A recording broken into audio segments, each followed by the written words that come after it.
Há histórias que a gente ouve e sente um nó na garganta antes mesmo de terminar a primeira frase.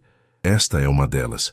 Uma menina cresceu carregando uma ferida que nenhuma criança deveria conhecer: a rejeição da própria família.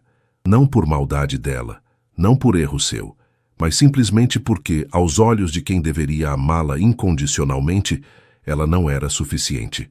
O que acontece com uma criança marcada assim? O que ela constrói com os cacos que sobram? E o que acontece quando, anos depois, aqueles que a deixaram para trás resolvem aparecer e bater na porta que eles mesmos fecharam? Prepare o seu coração, porque essa história é real, é pesada e vai até o fim. Antes de começarmos essa história incrível, não se esqueça de curtir o vídeo, se inscrever no canal e contar pra gente nos comentários de onde você está ouvindo essa história. Eu nasci em Recife, numa terça-feira de março, com o sol rasgando o céu lá fora e o cheiro salgado do mar chegando pela janela do hospital, como se a cidade também quisesse me receber. Nasci 6 minutos depois da minha irmã, e esse detalhe, que parecia não ter nenhuma importância no começo, acabou se tornando o fio que puxou tudo o que veio depois. Somos gêmeas, eu e Raíssa, mas desde que eu me entendo por gente, o mundo nunca nos tratou como tal. Raíssa nasceu com a pele clara, olhos castanhos claros com um brilho que puxava a atenção de qualquer um, e um cabelo liso e dourado que minha mãe penteava com dedicação todas as manhãs antes de sair. As pessoas paravam no mercado, na calçada, no ponto de ônibus para comentar: "Que boneca, Silvana, parece de catálogo." Era a frase de todo adulto que cruzava com minha mãe, empurrando o carrinho duplo pelas ruas de Casa Amarela. Eu ficava sentada ali, no lado esquerdo do carrinho, esperando que alguém também virasse o rosto na minha direção, que alguém também achasse alguma coisa bonita em mim. O máximo que eu recebia era um sorriso rápido e educado, do tipo que as pessoas fazem sem parar de andar, sem realmente olhar. Minha mãe se chamava Silvana. Era uma mulher de rosto comprido, sempre com um grampo de plástico colorido, segurando o cabelo numa meia rabicó descuidada, e uma expressão que oscilava entre o cansaço e a impaciência. Trabalhava numa loja de tecidos em Boa Viagem, e quando chegava em casa à noite, trazia consigo o cheiro de pó de tecido misturado com o suor do dia longo. Tirava o sapato na entrada, deixava a bolsa em cima do frigobar da sala, e a primeira coisa que fazia era chamar Raíssa, não as duas. Raíssa, meu pai, Robson, era garçom num restaurante na orla. Chegava tarde, às vezes, quando a gente já estava dormindo, e nos dias de folga ficava na varanda com uma garrafa de cerveja gelada, olhando o movimento da rua com um olhar que não estava vendo nada. O apartamento onde crescemos ficava num prédio velho, no bairro de Casa Amarela. As paredes do corredor tinham manchas amareladas de umidade perto do teto. O elevador vivia com uma plaquinha de "em manutenção", colada com fita adesiva descascada, e a janela do quarto que eu dividia com Raíssa dava para um muro com grafite desbotado que dizia algo que nunca consegui ler direito. O cheiro de dentro era de comida requentada e de um pano de chão úmido que minha mãe deixava sempre grudado junto à porta da cozinha. Era a nossa casa, e nos primeiros anos eu gostava dela com aquela lealdade irrefletida que toda criança tem pelo lugar onde dorme. O problema nunca foi a pobreza. O problema foi a diferença que eu aprendi a enxergar antes mesmo de saber o que aquilo significava. Quando tinha uns 5 anos, lembro de estar sentada no chão da sala, brincando com um pente velho e uma boneca sem cabelo, enquanto Raíssa ficava no colo da minha mãe. Silvana separava mecha por mecha do cabelo liso da minha irmã. Passava o pente devagar, com uma atenção quase meditativa, e colocava uma fita rosa que ela havia comprado especialmente na Feira da Madalena. Eu me levantei devagar, me aproximei e puxei a barra da blusa da minha mãe com os 2 dedos. "Mãe, penteie o meu também?" Ela me olhou por um segundo, um olhar rápido e avaliativo, e disse: "O seu é enrolado demais, Tamires, vai brincar." Depois voltou a olhar para Raíssa como se eu não tivesse falado nada, como se eu tivesse simplesmente parado de existir. Aquilo doeu de um jeito que uma criança de 5 anos não sabe nomear. Mas o corpo registra. O corpo guarda tudo, Organiza numa prateleira interna que você só vai encontrar anos depois, quando começa a entender por que certos cheiros e certas frases te paralisam sem aviso. Na escola estadual da rua de cima, a professora colava os desenhos de Raíssa na parede de cortiça perto do quadro negro. Qualquer coisa que minha irmã fizesse virava motivo de elogio sonoro, comentado para toda a classe. Eu desenhava com mais capricho do que ela, ficava mais tempo com o lápis de cor na mão. Escolhia as cores com cuidado e recebia um sorriso breve da professora, nada mais. As crianças da turma sabiam o nome da minha irmã antes do meu, mesmo sendo gêmeas e estando na mesma sala. Com o tempo, passei a me apresentar sempre dizendo: sou a Tamires, irmã da Raíssa, como se precisasse desse contexto para ter existência. Comecei a ficar horas na frente do espelho do banheiro. Pequenas horas de uma criança tentando entender o que havia de errado nela. Minha pele era mais escura, o cabelo crescia volumoso e crespo para cima e para os lados.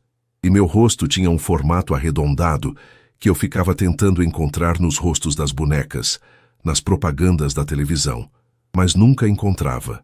Eu não era feia. Hoje eu sei disso com uma clareza que me dói pela demora que levei para chegar. Mas naquela época, o único espelho que eu tinha era a comparação constante com minha irmã, e a mensagem que o mundo inteiro me mandava era inequívoca. Ela era o modelo. Eu era o desvio. A crueldade da minha mãe nunca foi de gritar ou bater. Era mais fina do que isso, mais difícil de provar para qualquer pessoa de fora. Era ela fazendo o ovo mexido do jeito que Raíssa gostava, com cebola e tomate, sem perguntar o que eu queria. Era o bolo de aniversário nas cores favoritas da minha irmã, com a minha velhinha enfiada numa pontinha sem enfeite. Era a hora de dormir, quando ela cantarolava baixinho do lado da cama de Raíssa, arrumava a coberta nos cantos e passava pela minha porta sem pausar, sem olhar, sem nada. Esse tipo de coisa não deixa marca visível. Não tem como mostrar para um adulto e receber validação, mas vai cavando por dentro, devagar, feito água em pedra, até que você começa a achar normal não ser visto. Meu pai estava presente de corpo, mas ausente de tudo o mais. Não era maldade da parte dele, acho. Era simplesmente um homem que trabalhava muito, chegava exausto e não tinha energia emocional para enxergar o que estava acontecendo debaixo do próprio teto. Quando ele estava em casa, eu ficava por perto, esperando que ele me puxasse para conversar, me perguntasse da escola, da vida, qualquer coisa. Mas ele ficava olhando para frente com aquele olhar distante que os adultos cansados têm, e eu eventualmente ia embora sem que ele notasse minha saída. Quando eu tinha 8 anos, minha avó paterna, Dona Eunice, começou a aparecer com mais frequência. Era uma mulher pequena, de cabelo branco cortado bem curtinho, que andava sempre com uma bolsa de couro marrom suado no braço e que tinha o hábito de falar baixo, mas com uma firmeza que fazia todo mundo prestar atenção nela. Ela vinha nas tardes em que meu pai trabalhava e minha mãe chegava mais tarde. Fazia cuscuz no vapor, tapioca com queijo coalho, às vezes um bolo de milho com erva doce que deixava o apartamento inteiro com aquele perfume quente e adocicado que me dava uma sensação de segurança que eu não conseguia explicar com palavras de criança. Enquanto esperava o cuscuz amornar sobre o pano de prato, ela me chamava para sentar do lado dela na mesa da cozinha. Me perguntava da escola, das amigas, do que eu gostava de ler. Era a primeira pessoa que fazia isso com aquela atenção genuína, aquela escuta que não estava com pressa de terminar.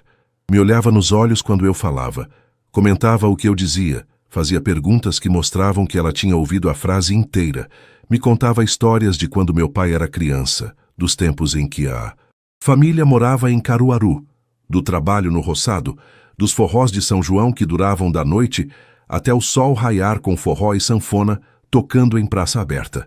Nas tardes com Dona Eunice, eu me sentia uma pessoa real, não a segunda colocada, não a sombra de ninguém. Mas Dona Eunice não ficava o dia todo. E quando ela ia embora, o apartamento voltava a ser o que era. O momento que mudou tudo aconteceu numa noite de novembro. Eu tinha 9 anos. O calor era aquele calor úmido de Recife que gruda na pele como plástico molhado. O cheiro de fritura vindo da janela do vizinho do terceiro andar se misturava ao cheiro de esgoto que subia do bueiro perto do prédio, e a televisão da sala estava ligada em algum programa que ninguém estava assistindo de verdade. Minha mãe e meu pai conversavam na cozinha com a voz baixa e contida, daquele jeito que os adultos usam quando não querem que as crianças ouçam. Mas eu sempre ouvi tudo, sempre. Não dá para continuar assim, Robson. Tô me virando sozinha, praticamente. Você não tá sozinha? Para com esse exagero. Tô sim. Conta o dinheiro que entra, conta as horas que trabalho, conta o que eu faço dentro dessa casa sem ajuda. E ainda com 2 meninas para criar, sendo que uma delas, ela parou. O silêncio que se instalou durou mais do que deveria. Mais do que o silêncio. Normal de quem está procurando a palavra certa. Sendo que uma delas o quê? Perguntou meu pai. A voz um tom mais baixo, mais cautelosa. Deixa pra lá. Mas eu já tinha ouvido o que não foi dito. Já tinha entendido o que aquela pausa significava. E esse silêncio pesou mais do que qualquer frase completa. Poderia pesar dentro de uma criança de 9 anos que já sabia, no fundo, há um bom tempo, que ocupava menos espaço naquela casa do que a irmã. 3 semanas depois, me mandaram passar as férias na casa da minha tia Berenice, irmã da minha mãe, que morava em Olinda. Disseram que eram férias de verdade, que eu ia adorar, que lá tinha quintal grande com pé de acerola, que tia Berenice fazia o melhor mungunzá do mundo e que ia ser ótimo para mim sair um pouco de Recife. Me mandaram com uma mochila verde com 3 trocas de roupa dobradas às pressas, uma sandália nova, embrulhada num saco plástico e uma caixa de bombons que minha mãe disse que era para eu entregar para tia como presente de chegada. Raíssa ficou em casa. Eu não voltei. Olinda era diferente de Recife, com a leveza que às vezes o mar tem quando a tarde esfria. O cheiro de mangue chegava junto com a brisa. As ruas de pedra subiam morros com casarões coloridos e tia Berenice morava numa casa de tijolo aparente com janelas de madeira verde, numa viela de paralelepípedo que rangia debaixo dos pés. Era uma mulher larga de ombros, de riso fácil e voz que enchia o cômodo sem esforço. Me recebeu com um abraço que cheirava a sabão de coco e me disse que o quarto dos fundos era meu. Não disse, enquanto você estiver aqui, Ati. Disse, é seu. Eu ainda não entendi completamente o tamanho daquilo naquela época. Durante as primeiras semanas, eu esperava. Acordava todo dia, achando que o telefone ia tocar e minha mãe ia dizer que estava vindo me buscar, que as férias tinham acabado, que estava na hora de voltar para Casa Amarela. O telefone da tia Berenice tocou várias vezes naquele período. Nunca era minha mãe. Era a comadre dela. Era o mercado do bairro confirmando a entrega. Era meu pai uma vez, mas só uma. E a conversa foi curta demais para ser uma conversa de verdade. Quando tia Berenice desligou, ficou quieta um tempo, olhando para o aparelho pousado na mesa, e depois me chamou para ajudar a descascar inhame no tanque da cozinha. Não me explicou nada. Mas algo na forma como ela respirou fundo antes de se levantar, algo naquele silêncio comprido que ela escolheu em vez das palavras, me disse tudo o que eu precisava saber. Eu tinha 9 anos e entendia mais do que qualquer adulto ao meu redor supunha. Chorei de noite durante muitos dias seguidos, calada, e com o rosto enterrado no travesseiro que cheirava a cedro do guarda-roupa antigo da tia. Chorei por muitos dias seguidos, sem entender completamente por quê, porque a dor ainda não tinha nome. Não era saudade de Recife, não era saudade do apartamento. Era saudade de uma coisa que nunca existiu de fato, de uma mãe que eu nunca realmente tive, de um lugar que nunca ocupei com segurança. Chorei pela versão de mim que ainda esperava ser escolhida. Mas o quintal de tia Berenice tinha um pé de acerola que ela havia prometido, e tinha um pé de manga também, e um canteiro de coentro e cebolinha perto da torneira da lavanderia e um gato velho chamado Caju, que dormia o dia inteiro numa cadeira de palha e não ligava para nada nem para ninguém. Foram essas coisas pequenas que começaram a preencher o que estava vazio, não de uma vez, devagar, como a claridade que entra pela fresta de uma janela antes de você ter coragem de abri-la de vez. Tia Berenice me botou na escola, uma escola pública a 2 ruas de casa, com um muro pintado de amarelo descascado e uma diretora de voz firme chamada Dona Hermínia, que cumprimentava cada aluno pelo nome na entrada toda manhã. No primeiro dia, fui sozinha com uma lista de material numa folhinha dobrada no bolso e o coração batendo mais rápido do que deveria. Me sentei no fundo da sala, ao lado de uma menina chamada Dulciene, que estava desenhando formigas no caderno com uma caneta vermelha, como se aquilo fosse a coisa mais natural do mundo. Ela olhou para mim sem cerimônia e disse: "Você é nova?" Eu disse que sim. Ela disse: "Senta aqui então, o ventilador bate melhor aqui." E foi assim, com essa economia de palavras, que comecei a ter a primeira amizade que não era contaminada pela sombra da minha irmã. Dulciene era filha de um vendedor de caldo de cana da feira de Olinda e de uma professora de reforço que dava aula em casa. Era curiosa do jeito que os curiosos de verdade são. Aqueles que fazem perguntas porque querem a resposta, não por protocolo. Falava muito, ria alto, não tinha filtro e não via nenhum problema nisso. Me apresentou para as amigas dela como se eu já fizesse parte da turma, como se minha presença fosse algo óbvio e bem-vindo. Eu não sabia como agir com isso no início. Ficava esperando o momento em que alguém ia perguntar pela minha irmã, ia comparar, ia perceber que eu era a opção menos interessante. Mas ninguém perguntou, porque ninguém sabia que eu tinha uma irmã. Eu era só Tamires.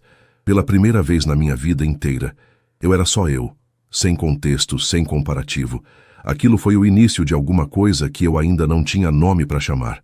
Tia Berenice era exigente nos estudos, não gritava, não ameaçava com coisa nenhuma, mas sentava do meu lado depois do jantar com a mesa da cozinha toda limpa e ficava até eu entender o conteúdo que estava travando. "Você tem cabeça boa, Tamires. Eu vejo isso. Mas cabeça boa que não é exercitada vira cabeça mole. Então vamos de novo. Devagar." Ela dizia isso com aquele sotaque carregado do interior de Pernambuco que nunca perdeu, e havia uma autoridade nessa fala que me fazia querer me esforçar, não por obrigação, mas por não querer decepcionar alguém que acreditava em mim com tanta firmeza. Fui bem na escola. Não bem de um jeito ordinário. Fui bem de um jeito que fazia a professora me pedir para ajudar colegas nas tarefas de matemática. Fui bem de um jeito que me rendeu, no final do 6º ano, uma menção honrosa numa feira de ciências por um trabalho sobre erosão costeira que eu fiz com cartolina, terra, gravetos e um balde com água que simulava a maré. Tia Berenice foi a premiação de camisa branca passada a ferro e segurou o meu troféu de plástico bege como se fosse de ouro maciço. Nos anos seguintes, a vida em Olinda ganhou textura e cheiro e sabor. Aprendi a fazer tapioca com tia Berenice. Aprendi a nadar nas piscinas naturais de Porto de Galinhas num verão que Dulciene convenceu a mãe dela a pagar uma van fretada. Aprendi o gosto de forró quando a vizinhança fazia festa na viela. E o som da sanfona saía pelas janelas abertas e durava até de madrugada. Comecei a enxergar meu próprio rosto de um jeito diferente, não de uma hora para outra. Foi um processo lento e às vezes doloroso, mas foi real e foi meu.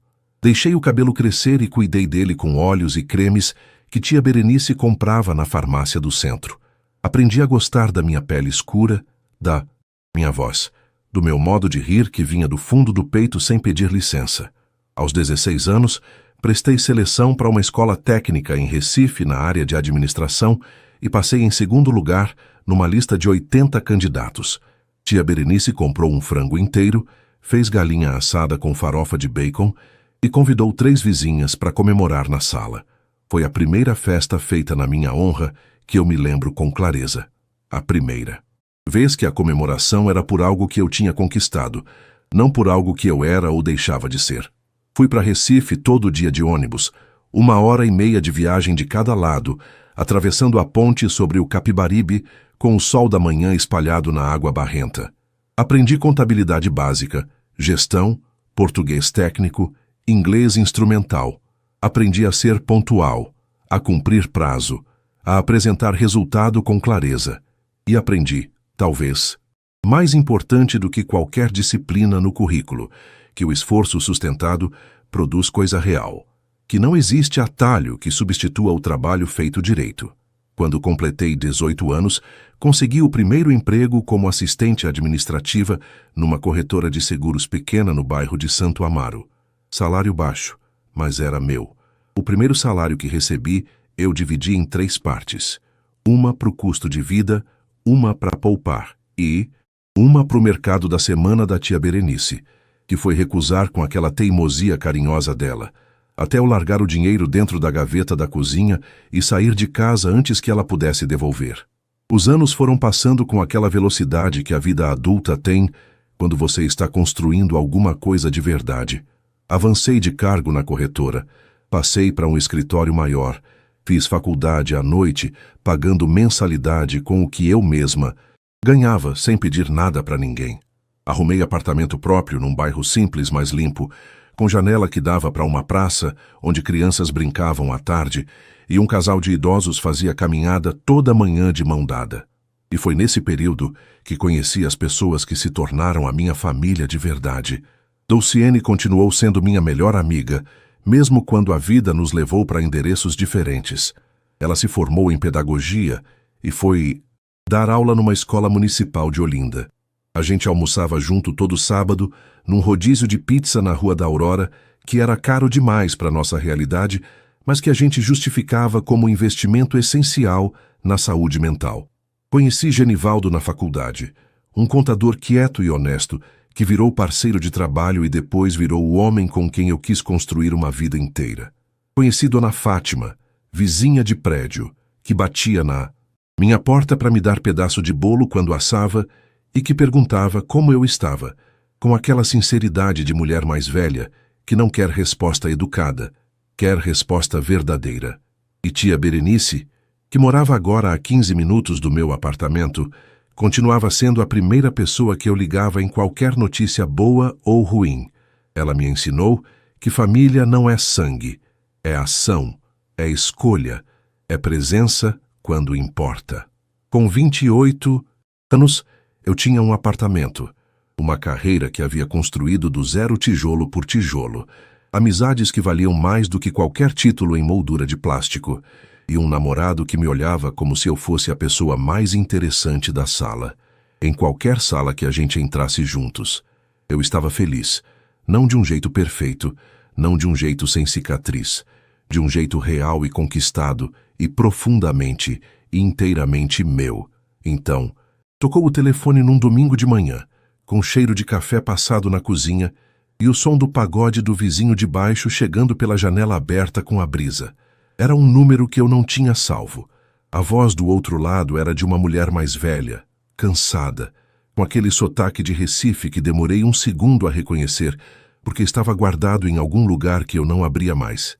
Tamires, sou sua mãe, Silvana. O café passou a cheirar. Diferente. O pagode ficou distante. Eu segurei o telefone com a mão que não tremia, porque aprendi ao longo de muitos anos a não deixar tremer. Eu sei quem você é, eu disse, e ela começou a falar. A voz da minha mãe ao telefone era diferente da que eu guardava na memória. A de antes tinha sempre aquela impaciência cortante, aquele tom de quem está fazendo um favor ao falar com você. A de agora era mansa demais, cuidadosa demais, com aquelas pausas calculadas de quem ensaiou antes de ligar. Ouvi ela por vários minutos, sem interromper. Ela disse que havia pensado em mim muitas vezes ao longo dos anos. Disse que as coisas tinham sido difíceis naquele período, que ela e meu pai estavam passando por uma situação financeira complicada, que as decisões que ela tomou não foram fáceis. Usou a palavra circunstâncias várias vezes. Disse que estava mais velha, que havia refletido muito, que queria me ver, que ela e meu pai queriam me ver, e Raíssa também. Eu fiquei ouvindo com aquela atenção fria que se desenvolve quando você aprendeu desde cedo a ouvir o que está sendo dito nas entrelinhas. Notei que ela não disse, eu errei. Não disse, o que eu fiz foi errado. Não disse, você merecia mais. Disse, as circunstâncias. Como se as circunstâncias tivessem tomado a decisão por ela. Como se ela fosse uma vítima das mesmas circunstâncias que me deixaram de mala em casa de parente aos 9 anos. Onde você está morando agora? Ela perguntou, depois de um tempo. Em Recife. Nossa, que bom. A gente também tá em Recife ainda. Mesma área, Casa Amarela. Posso te visitar? Havia uma urgência contida nessa pergunta que eu reconheci imediatamente. Não era urgência de me ver. Era urgência de algo que ela precisava, de algum motivo que ainda não tinha aparecido na conversa. E eu decidi esperar. Deixar o motivo aparecer. Pode vir sim, eu disse, mas vem junto com todo mundo. Eu quero te apresentar as pessoas que fazem parte da minha vida. Houve uma pausa curta do outro lado. Claro, ela disse, com todo mundo. Marcamos um sábado à tarde, dali a 2 semanas. Depois que desliguei, fiquei um tempo longa com o telefone na mão, olhando para o teto do meu apartamento enquanto o pagode do vizinho de baixo continuava no mesmo ritmo de antes, indiferente ao que acabara de acontecer. Genivaldo entrou na sala com 2 xícaras de café e me olhou. Quem era? Minha mãe biológica.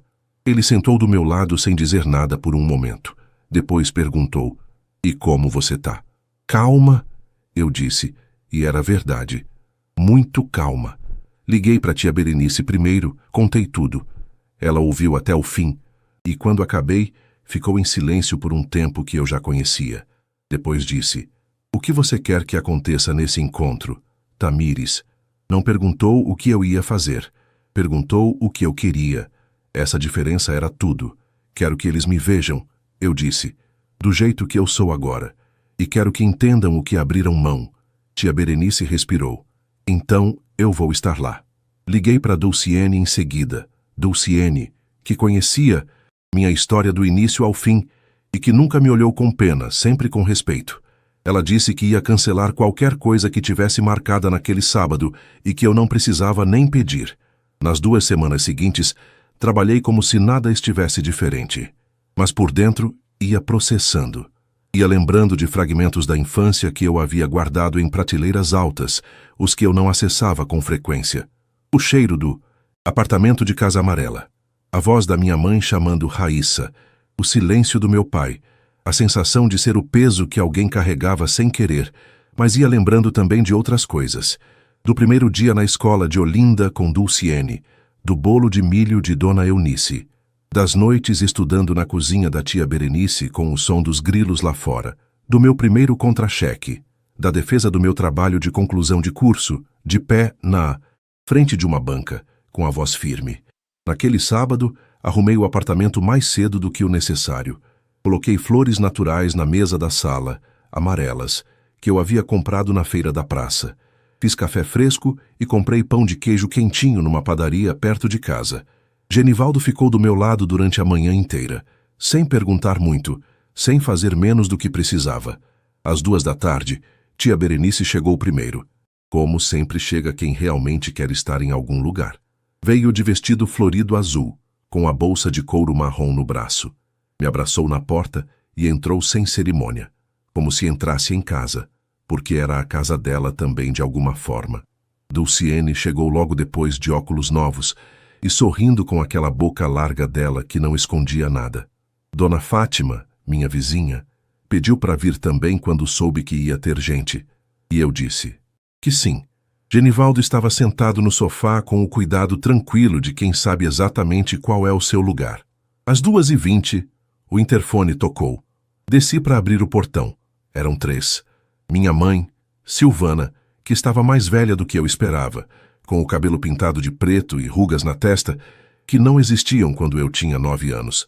Meu pai, Robson, que estava encurvado, mais magro, com um ar de homem que passou os últimos anos carregando alguma coisa pesada, e Raíssa, minha irmã gêmea.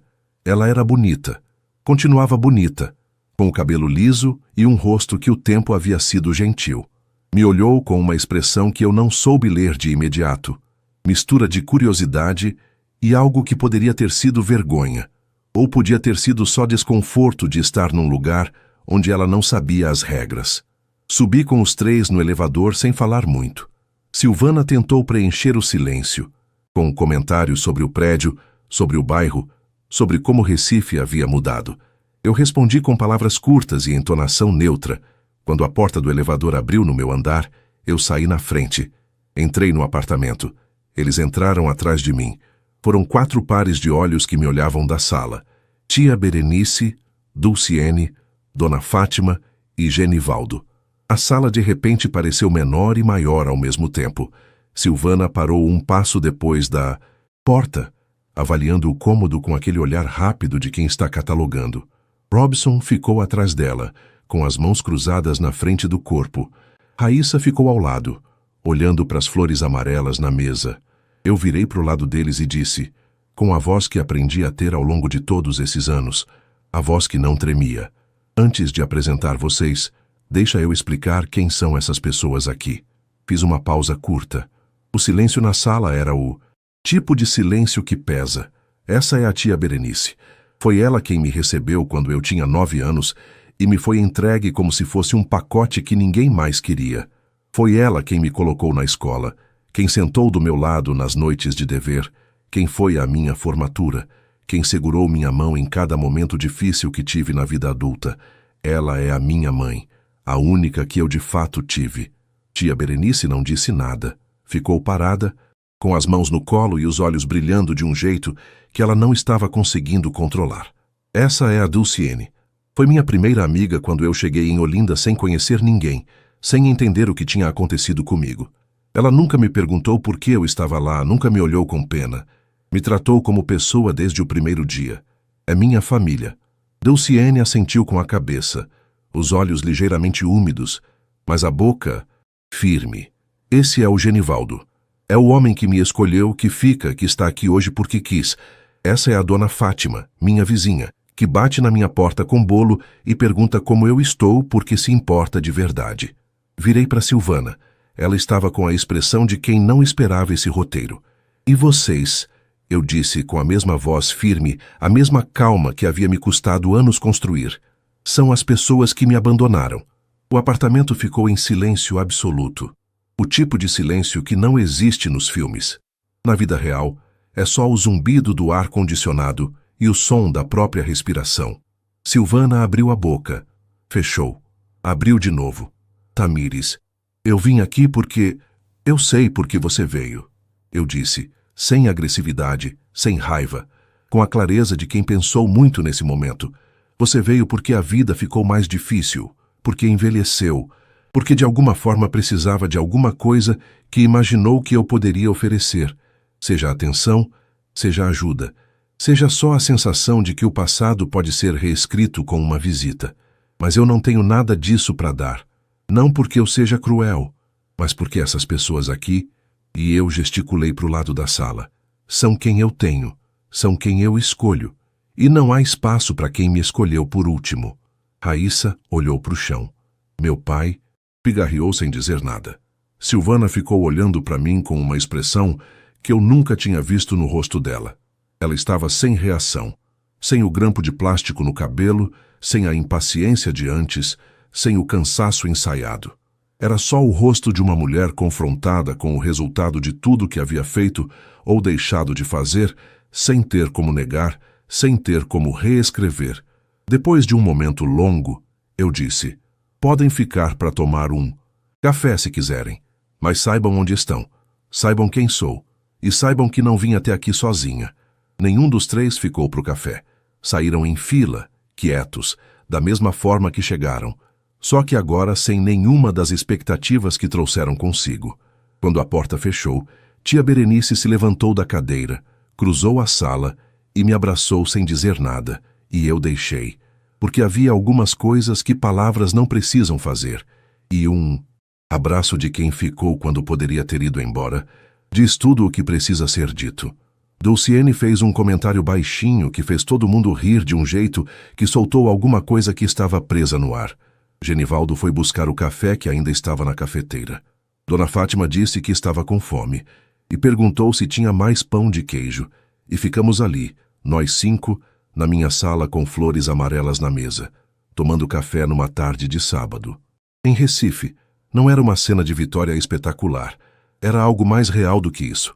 A prova silenciosa de que eu havia construído, tijolo por tijolo, exatamente o que havia me tirado quando era criança.